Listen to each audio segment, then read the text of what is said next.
नमस्कार शेतकरी मित्रांनो, आज आपण आलेलो आहोत अंमळनेर तालुक्यातील हिंगोणे गावात महेंद्र ठाकरे यांच्या प्लॉटवर।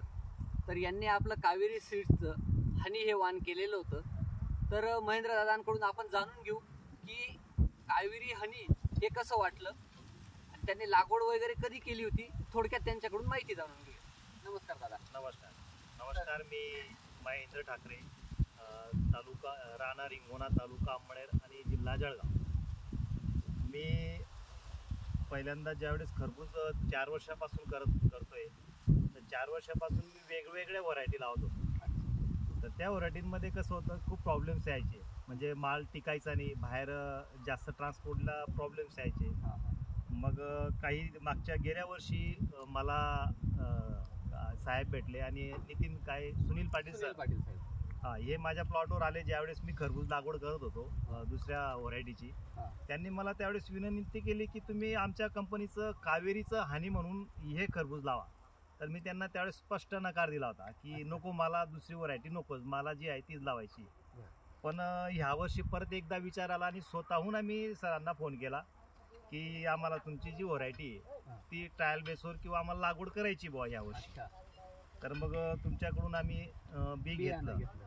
तर यावर्षी लागवड केल्यामुळे लागवडची तारीख होती माझी 11 डिसेंबर। 11 डिसेंबरला लागवड झाली। कारण की विषय काय होता, बी लावलं की रोप लावलं? नाही, आम्ही बीज लावलं होतं। बी लावलं होतं। आणि लेट लागवड झाल्यामुळे थोडीशी भीती होती मनात की लेट झालो बा आपण, थोडंसं टेम्परेचर मध्ये होईल वगैरे, प्रॉब्लेम येतील बागाला। पण आज आपण हार्वेस्टिंगची तारीख आलेली आहे, हार्वेस्टिंग चालू आहे। या ठिकाणी व्यापारी दादा पण आलेले आहेत आपल्याकडे, अंमळनेरचे आहेत, अशफाक भाई। तर त्यांनी हा माल खरेदी केलेला आहे। हे बघा तुम्ही, क्वालिटी आणि फळाची साईज वगैरे पण बघू शकता। कावेरीचं हनी म्हणून ही व्हरायटी खूप चांगल्या पद्धतीचं आहे आणि हे इतकं टिकणारं फळ आहे की हे श्रीनगरला जाते, जम्मू आणि काश्मीरला आता हे ट्रान्सपोर्टला टाकलेलं आहे। तर तुम्ही तिकडे थोडसा बघू शकता, बघा ती श्रीनगरची गाडी आपल्याला लोड होताना दिसते। आता चला झूम कर थोडा, गाडी घेऊन। तर दादा, तुम्हाला काय वाटतं, हा माल तिथपर्यंत जाईल? जाईल।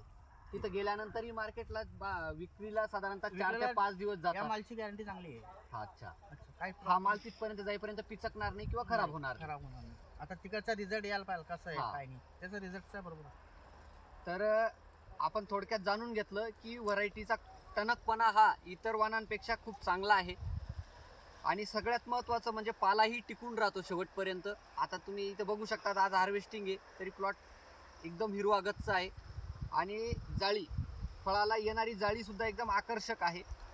आणि सगळ्यात महत्त्वाचं म्हणजे ट्रान्सपोर्टेशनला, व्यापाऱ्यांना जर ट्रान्सपोर्टेशनमध्ये प्रॉब्लेम नाही आला तर फळाला दर सुद्धा चांगला भेटतो आपल्या मालाला। तर दादा, तुम्हाला रेट काय मिळाला आता?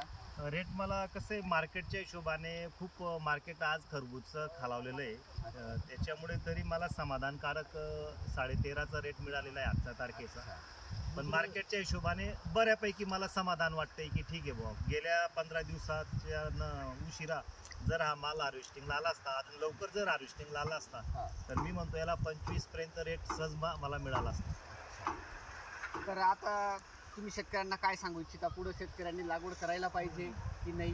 नक्कीच, शेतकऱ्यांना लागवडसाठी खूप चांगल्या पद्धतीची व्हरायटी आहे आणि माझ्या हिशोबाने तरी शेतकऱ्यांनी ॲक्सेप्ट करायला पाहिजे, लागवड करायला पाहिजे, पुढे काही अडचण नाही आहे। आणि व्यापारी पण आपल्याकडे आता याचे अवेलेबल आहेत, त्याच्यामुळे व्यापाऱ्यांचा काही ताण नाही आता, त्याच्यामुळे आपण लागवड केली पाहिजे या आव्हानात। धन्यवाद.